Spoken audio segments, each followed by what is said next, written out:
Hi, I'm Lisa, the DPO, and thank you for joining me today for one of our data protection quickies all about privacy notices.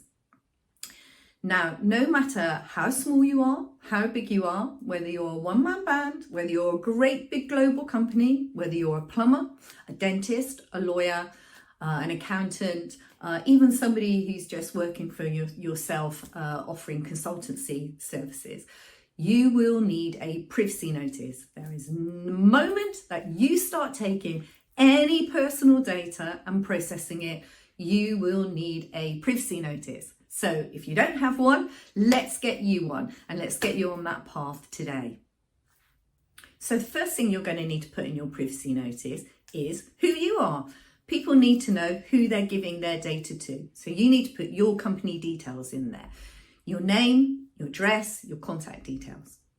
The second thing you need to do is you need to tell the people whose data you're collecting what you're going to take from them. So you need to let them know you're going to need to do your job, whatever that might be, at the very minimum, probably their name and contact details.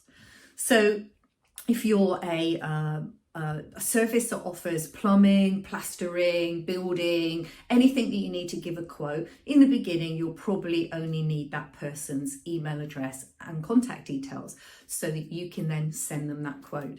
For other services, you're going to need a lot more personal data. So for instance, if you're a healthcare professional who offers a service or a dentist, you are going to need special category data. You're going to need to know some medical data from that person. So you need to make a list now of all the information, all the personal information that you need from a customer or a client for you then to provide the service that you provide, and you're going to list that. Then you're going to tell them where you're going to get that from. Now, in most cases, we give that freely. So in most cases, I'm going to say to somebody who's going to offer me a service, here, my name, my contact details, let me know what your service is, what your charges are. And then from that, I might have to give them additional information. But you need to tell the customer where you're getting it from, because in some instances, it might not come directly from them. The next thing you need to complete is the section all about what you're going to do with it. Why do you need that information and what are you going to do with it? Now that's going to be an array of whole different things depending on your specialism and your industry. So have a look, see why you need that. It might be quite simply because you need it because you're delivering a package. It might be because you need their address because you're going around to sort something out in the house.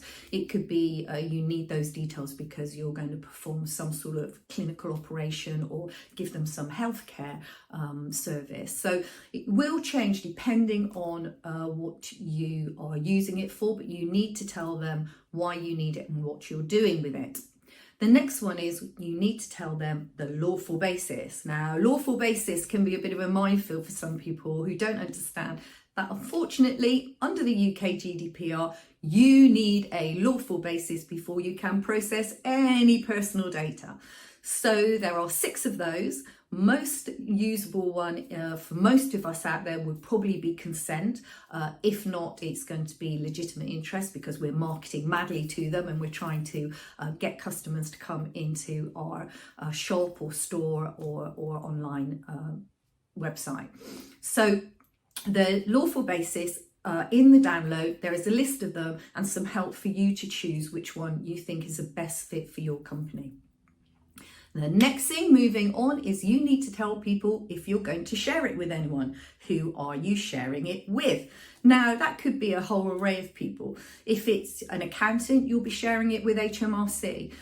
If you're a medical person, you might be referring them on to another clinician somewhere. So you might share their data there. So if you are sharing their data with anybody else, here is the place you need to put that. So under the UK GDPR, we're not allowed to keep data indefinitely. So now you need to look at the data you're collecting and have a think about how long you are going to need to keep that data. Now, it has to be something reasonable. So if it's somebody's data because you went round and did some work on their house, then that means that you probably wouldn't need to keep that for very long after you've done the job. Maybe a year, say, if you wanted it for your accounts and records, those sorts of things for your accountant as proof that you worked for that person. But you wouldn't need to keep it for a huge amount of time. Whereas if you're a huge industry that that maybe has exposure to asbestos or is doing some really big building projects, then you might want to keep that data for up to 35, 40 years, even 75 years to protect you against any legal challenges. But normally businesses wouldn't keep that data for that long, because the important thing to remember is the longer you keep that data, the longer you're responsible for it and the longer you have to keep it safe and secure.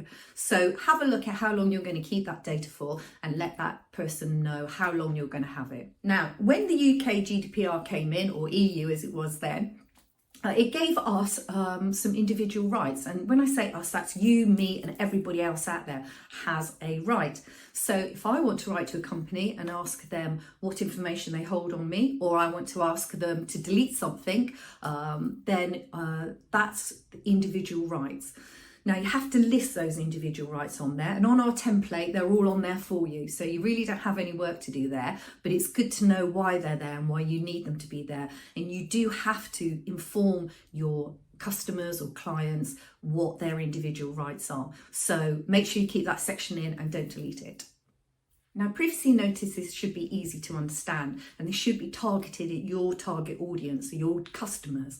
So it shouldn't be War and Peace, but it should be short and sharp and to the point. So the template we've provided you with it's quite nice, it's user friendly, it's got some coloured text, so it's nice and easy for people to understand and read. Now, it won't be right for everybody, because if you're a huge company which has lots and lots of different ways of processing your personal data, you'll want a more complicated privacy notice or a layered privacy notice, which tells people all the different things that you do with their data. But if you're a small SME and a small business that is just hasn't got a privacy notice at the moment, this is going to be perfect for you. So now you've got your privacy notice, where do you put it? Well, most people put it on the bottom of their website. Now, if you go onto just about any website out there and you look right down the bottom on the footer there, there's normally a section that says privacy notice or privacy policy. And that's where most people put it. But if you haven't got a website and you can't put it there, don't worry. When you send your quotes in or you correspond with your customer and you start taking that personal data, maybe through email, then send it to them attached to your responses. It's as simple as that. Just send it when you respond to them by email. Because the key with this, with privacy notices, is that people should get these and be able to read them and have access to them before they start giving you any of their personal data. So I hope that's been really helpful for you today, and I really hope you find the template helpful and that it will give you everything you need to get your privacy notice up and running. If it's not, please don't hesitate to give us a ring here at Lisa the DPO. We're always happy to help and give you some advice where we can. Just remember, be proactive, stay compliant.